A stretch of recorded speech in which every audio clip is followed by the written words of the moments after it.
Rob, the Great and Terrible.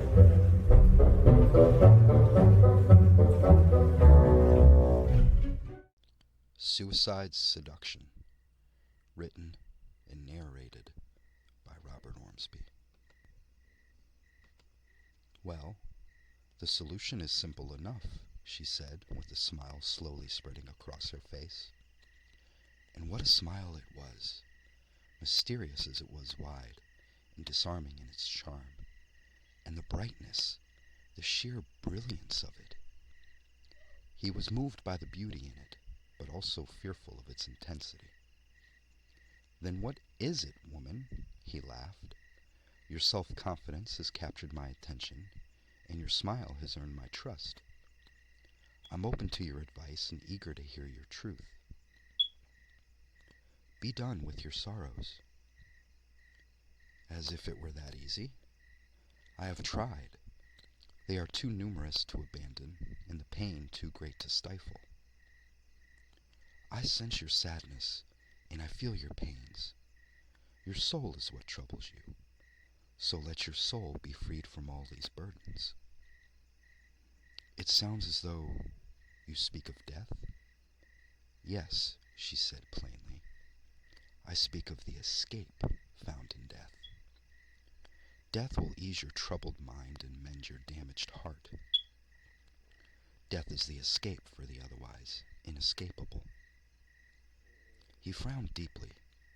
His frown's intensity did not match that of her smile, but what could? And he thought of her words. Surely she did not believe this to be the only way. I admit, I would have then escaped all my sorrows, but I have asked for a solution, not an escape. She laughed. But the escape is the solution. Think of it. The solution you seek otherwise is impossible. It is fleeting, at best. You look to free your mind from all its worries, your heart from all its pains. The mind will only trade one set of worries for another, and the heart will always seek out pain. It thrives off of... The heart will always seek out love, will it not? He interrupted. Perhaps. But it will either exhaust itself searching for a love it will never find, or worse yet, it will find a love. And where does that love ultimately lead? He could not answer. To heartache. To pain. Her tone was patient, almost maternal. The sweetness first found in love will always grow bitter in its end. The heart seeks out what may be lost or misplaced. It seeks what may be misdirected or misguided. And what happens when you finally find love? If it lasts long enough, love will grow sick. Love will grow old. Love will die. Never has it been a question of if, but always of when. She continued. To abandon all love in life is to finally abandon all pain. But how? You have said yourself the heart will always seek out love, and so it does, often recklessly. No man, least of all yourself, is able to go against the nature of his heart. You will always seek love. You will always find it in some capacity, and you will always suffer for it. He was at a loss. He had thought her to have the answers he was so desperately searching for, and although her words somehow made sense, he felt them to be, mostly, wrong. Why was he still here listening to her? He had recently fallen on hard times, except hard times was a bit of an understatement. He had lost so much of what was dear to him, and all so quickly. Most nights he lamented not what had befallen him, but just how quickly it had all happened. The first of his troubles was when his wife had left. They had grown apart over the years, and though he may not have been in love with her, he still very much loved and cared for her. And when he came home one day to find all of her belongings gone and no explanation as to why or where she had gone, he fell into a deep depression. Many sleepless nights were spent asking himself questions that could not be answered in her absence. Shortly thereafter, his beloved mother had passed away. This was so sudden and so without warning that from depression he fell into despair. He loved her so much that he could not bring himself to confront her loss, and without that confrontation, he could not grieve, and in all that withholding of his grief, he could not heal. Weeks had passed when he met a lovely young woman and grew to take comfort in her company. She had also been through hard times, and he found a strength in watching how gracefully she carried her woes. They grew to be close friends, and though he yearned for her, he thought it best to wait to confess his feelings. She was guarded, and the fear of not knowing his place inside of her heart had always stopped him. But one evening, as the sun was just setting, he decided he was ready to be happy again. He set out to find her at home, where he would finally confess his feelings to her and inquire about courtship. He was just around the corner from where she lived when he happened to spy her with another man, arm in arm at that. He watched from the shadows as they both walked up her front stairs, and when she opened her door and the man followed her inside, he was close enough to see the smile on her face. It was a smile he had hoped she might have for him, but he knew now that this was not so, and from despair, he fell to a low not known before. What a fool, he had thought to himself. What a fool to believe that I, in all my grief and despair, could have been worthy of such beauty. For what woman would want to lend her efforts to the salvation of such a wretched and broken heart as mine? And with this freshest of wounds and the scabs of all his more recent wounds now picked and bleeding freely, he trudged along to the nearest tavern. And though comfort could not be found at the bottom of his first, second, or even third bottle of wine, he thought that if he were to spend the rest of the night searching amongst more bottles, he would eventually find it. And so he searched, in silent and total desperation. But the hours passed quickly, and though he begged to stay just a little longer, the owner of the tavern had little interest in either the man, his story, or as to which bottle might still hold the epiphany he so yearned for. And with nowhere to go, and not a soul to confide in, the man stumbled into the warm hands of the night. His first thought was of her. He would go to her home and call to her window from below. If she was awake, and at all happy to see him, and why shouldn't she be? He would climb her stairs, enter her home, and there in her kitchen he would feel whole again. He would smell her scent and reach out to feel the shape of her body, and he would finally empty his heart of all that it was holding for her.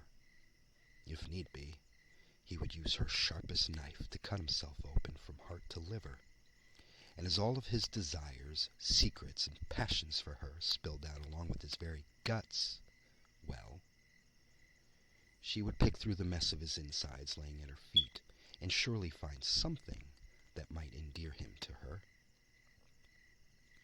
He had actually walked within close enough distance to see a light on in her window, when he suddenly remembered she now had a he, and if he should be there, if he was to be found in her bedroom on or under her, and oh dear God, if he should be the one to open her door to turn him away.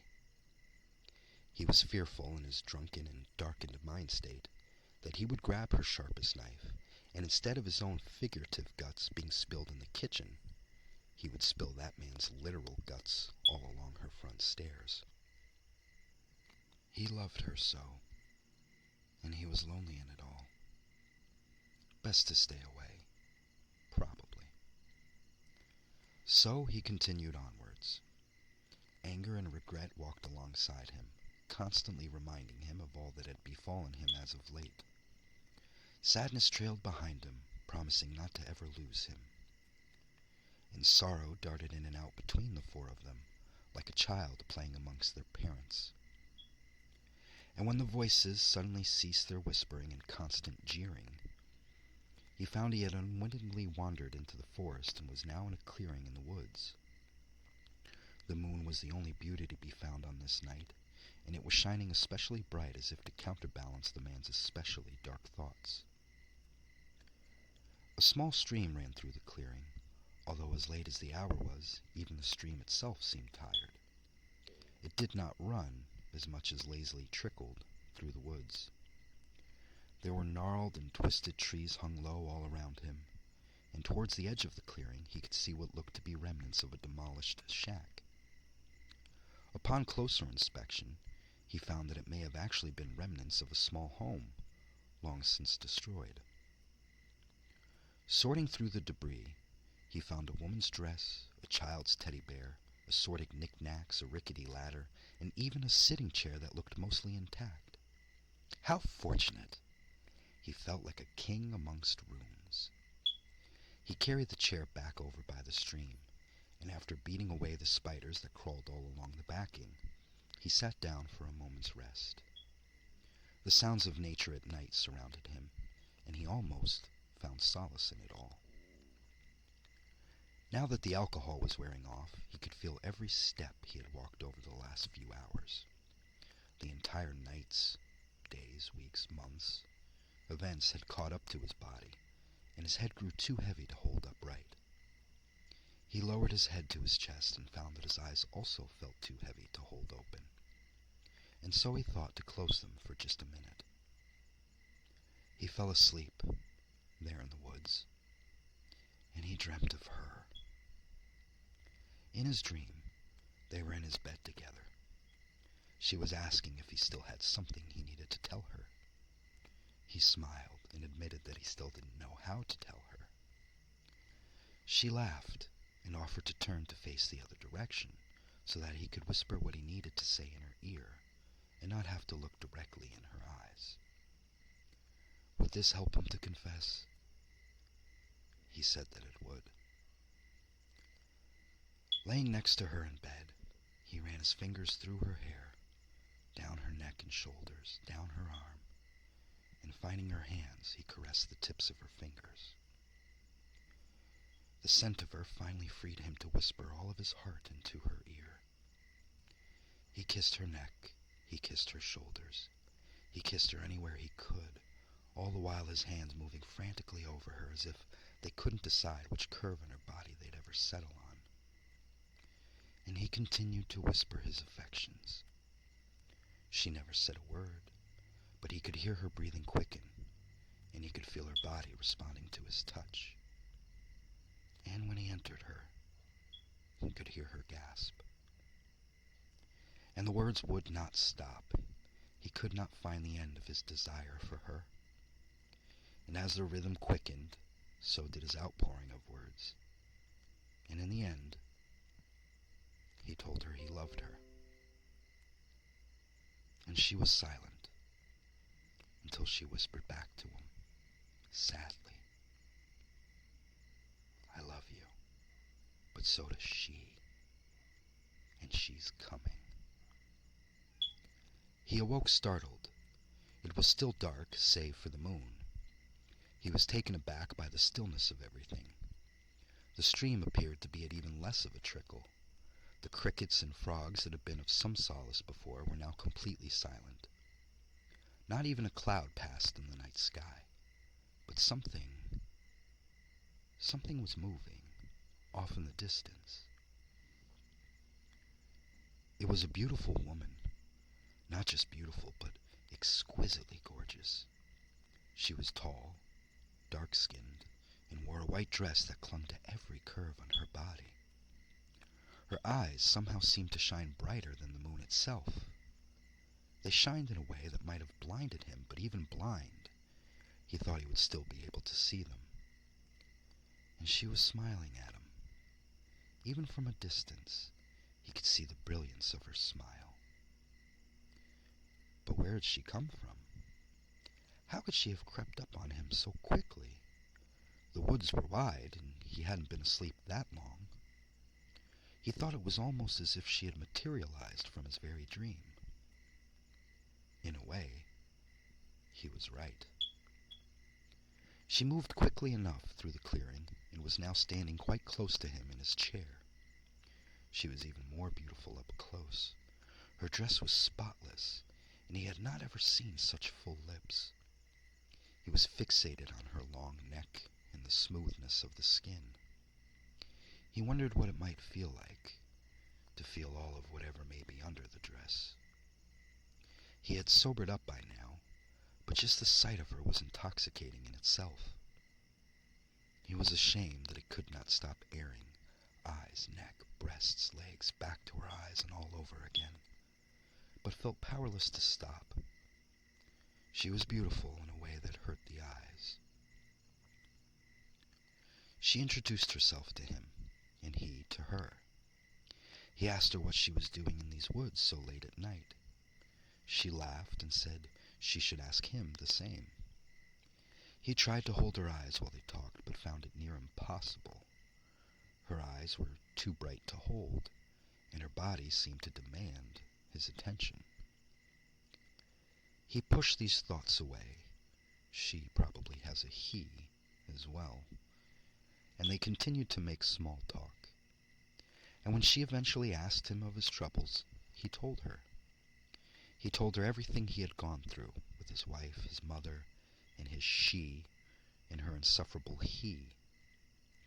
Normally, he would not have been so forthcoming in response to her questions, but God, did it feel good to unburden himself. And her smile made it all the more easier. And when he finished telling her, in great description, the cause of every single tear he had shed as of late, she told him that she might have a solution to his problems. Surely you only joke when suggesting such a final measure. What dark humor should lay behind such bright eyes? Your words have a reckless sense to them, and in my grief I will admit even a certain appeal. But do you offer no other solution? She shook her head emphatically. No. You talk of your wife. She has left you for reasons unknown to either you or I. It is a reasonable assumption, then, that she will not be back, yes? He agreed. She has wronged you. And what recourse do you have? Not only are her motives a mystery, but so are her whereabouts. You will never have the chance for answers. You will never be able to gain closure. And with lack of closure, what will you have gained from this? You will not even have been able to learn from it. It is a loss, both heavy and absolute. He thought to rebuke her statement, but as much as he would not want to admit this aloud, she was right. Not about the suicide, of course, but on the matter of his wife. His not knowing why she left him was the most painful part. Your mother, she continued. What of her? Your grief will subside, but never fully leave you. It will rear its head when and where you least expect it. Time does not heal all wounds, as most would have you believe. Time may dull the pain, and time may dull the memories at the root of that pain. But time has neither the ability nor the desire to actually heal you. Her smile had changed, or perhaps it hadn't, and he was just now seeing it for what it really was. It looked the same on her face as it had when she first spoke, but now there was a menace to it. Still so bright and wide and beautiful, but had he not noticed the sharpness of her teeth before? He suddenly wanted nothing more than to be away from this woman. He no longer saw her as beautiful. He no longer enjoyed the sound of her voice or the conversation in which they were engaged. And yet, the night would not end. You do speak a certain truth, woman, and I would be a liar if I said it did not weigh heavily upon my conscience as well as my heart. But, he rose, a bit hurriedly, from his chair, I believe it is late enough, and I have plenty of our conversation to think overcome the morning time. I thank you for your company tonight, and I hope the morning finds you well. He turned away and started to walk off when a hand gripped him firmly by his shoulder. And though he was bundled up quite well, between his sweater and his light jacket, the freezing cold of that touch burned his skin. He turned to face her. Her smile was that of insanity. Her eyes burned as brightly as ever, but now with a sickly glow. And what had happened to her dress? The strap on her left shoulder was frayed and hanging limply. There were small tears and smears of dirt and mud all over the body of the dress, and small bits of leaves, sticks, and dead insects were caught in the underskirt. "And what of your new love?" she cackled. "The one whom you love but does not love you back." "What of her?" She laughed. "A love you thought would save you from such despair. Some newfound happiness meant to offset the misery in your heart. And yes, what of her? Where is she tonight? Who is she with? Who does she lend her smile to? Who holds her affections? Her body?" His fear was slowly giving way to anger. Her words were callous and they were mocking, but goddamn them both if they weren't true. Why did they have to be so true? "You have lost so much, and the loss is irreparable. You ask for a solution, and I have given you the only one worthwhile. The only solution that will truly give you peace. You will not find it in the companionship of others. No book, no song, no artistic distraction, not in all of time itself. Death is the relief you seek, but even death is selfish, is it not?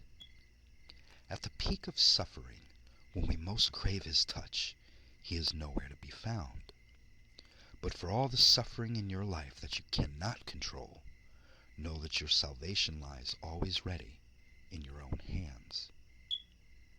Salvation can be found while you're hanging from the trees around us. It may be found face down in the stream that runs through these woods." She winked. "Go to her kitchen and use her sharpest knife to carve it out of your chest. Find it in the barrel of a gun or inside of a gas stove. Find it quietly in pills or loudly with a razor. Further ahead, not far from here, there is a drop where these woods end, and you may find that salvation amongst the jagged rocks along the bottom. I know, for that is where I was able to find mine. Nothing is as freeing. All else is but a temporary respite, and nothing else will soothe a heart as broken as yours." She was right, of course. He felt every pained and poisoned beat of his heart in his chest. He longed to be at peace, to stop the mind's endless tally of regrets, to stop the soul's constant cry of sorrow. She offered such a simple and sweet solution. How could he have ever doubted her? She of such beauty, who spoke from personal experience, and she who cared for him more than anyone, the only one who would listen and understand his sorrows. She who was kind enough to retrieve the rickety ladder he had seen earlier and set it beneath one of the sturdier-looking trees in this forest. Had she brought that noose as well? There was his escape all along, and so close at hand at that. Oh, such empathetic luck. The look of determination on his face was total, while the look of delight on hers was beyond absolute. She joyously clapped her hands as he climbed the ladder, and as he slipped the noose around his neck and looked down to her shining face below him, he hoped that finally he would find his peace. He hoped. He hoped. Did he have hope? "Woman!" he cried from above her. "Woman that you once were! Temptress that you are now! You lie. There is yet another way." He pulled the noose off his neck and flung it forcefully towards her head. He climbed down the first few rungs of the ladder, and she gasped when he jumped down from the last few. He was back on the ground and just a few inches away from her face, and he no longer felt fright. He no longer felt sadness, pain, or loneliness. He was no longer scared. He felt a strength he had not known he was capable of. He felt defiant. He felt alive. I have suffered loss unknown. I have torn hairs from my head and tasted the bitterness of my tears.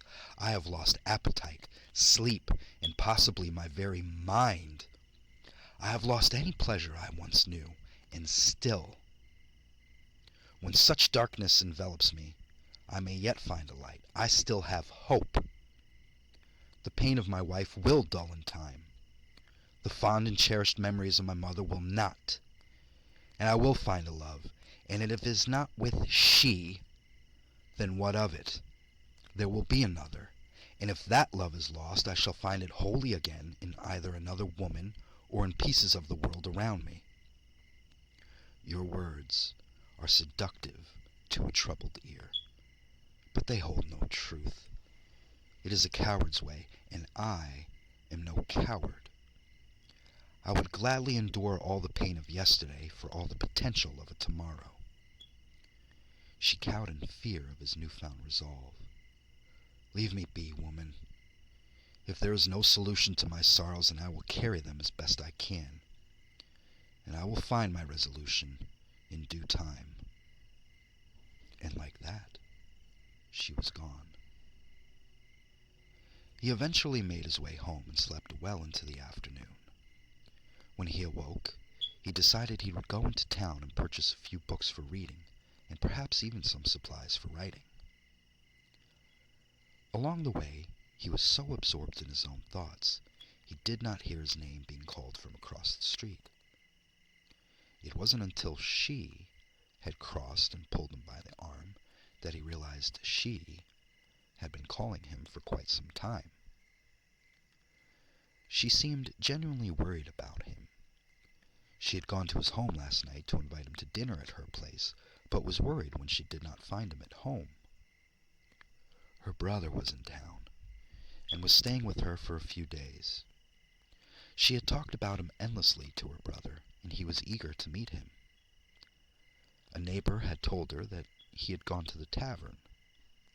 She figured he must have wanted to spend some time alone, so she had gone back home to her brother. Would he like to come over tonight? Why, yes. Yes, he would. And that night, after dinner, when the brother had stepped out of the house for a smoke, he found himself alone in her kitchen. Not for long, though, as she had soon after come into the kitchen as well. And as he looked at her face and all the beauty therein, he struggled to find his words. If she was not the solution to his problems, she was certainly the sweetest escape. And as he took her hand in his, he was fearful that his feelings for her would not be enough. His words would not be able to do them justice. Her goodness would stifle those words before he could articulate them. But there, finally together inside of her kitchen, he needed no knife to open his heart to her. Her kiss was able to open it just the same.